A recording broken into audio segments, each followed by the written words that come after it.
हारून ने अपने बेटे का नाम मेहदी रख दिया, लोगों को यह डिस्ट्रैक्ट करने के लिए कि वो मेहदी जो जिसका रसूल ने वादा किया था ना, वो मेरा मेरा बेटा ये मेहदी है।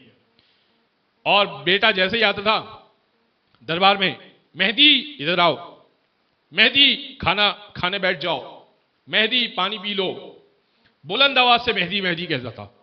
अच्छा, हारून ने वली अहद मुकर्रर किया था मौला रजा को। वली अहद क्या होता है कि अगर मैं मर जाऊं तो मेरे बाद खलीफतुल मुस्लिमीन ये होंगे। तो इमाम रजा ने क्या किया, आज आपको इसका भी पता चल जाएगा, इस सुन्नत का भी। जैसे ही वो कहता था ना मेहदी इधर आओ, इमाम फौरन अपनी जगह से खड़े हो जाते थे, दरबार में मौजूद होते थे और सर पे हाथ रख के अज्जलल्लाहु ताला फरजहू, अल्लाह उनके ताजील करे, उनके ज़ुहूर में ताजील करे, सर पे हाथ रख के फौरन कहते थे।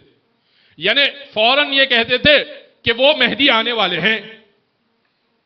वो कहते थे मेहदी इधर आओ, इमाम फौरन खड़े हो जाते अज्जलल्लाहु ताला फरजहू।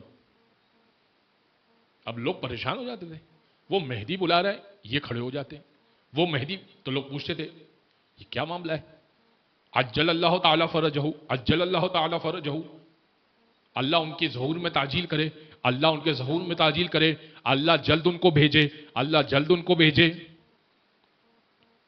अच्छा, उसका बेटा मेहदी पिटता बहुत था, कभी मां से पिटता था, कभी महल्ले वालों से पिटता था, कभी महल्ले के बच्चे कान मोड़ के आते थे। तो इमाम जैसे ही उसको मेहदी पुकारते थे ना, इमाम खड़े होके सर पे हाथ रख के सर को झुकाते थे और कहते थे अज्जलल्लाहु ताला फरजहू। यानी इमाम है दादा, अभी मेहदी आए नहीं है, इमाम मेहदी अभी आए नहीं है, विलादत भी नहीं हुई, लेकिन मासूम दादा बता ये रहा था कि देखो मेहदी वो है कि जिसका मासूम दादा उसका नाम जब सुनता है ना तो ताजीम में खड़ा हो जाता है, तेरे मेहदी की तरह नहीं जो पिट पिट के आता है।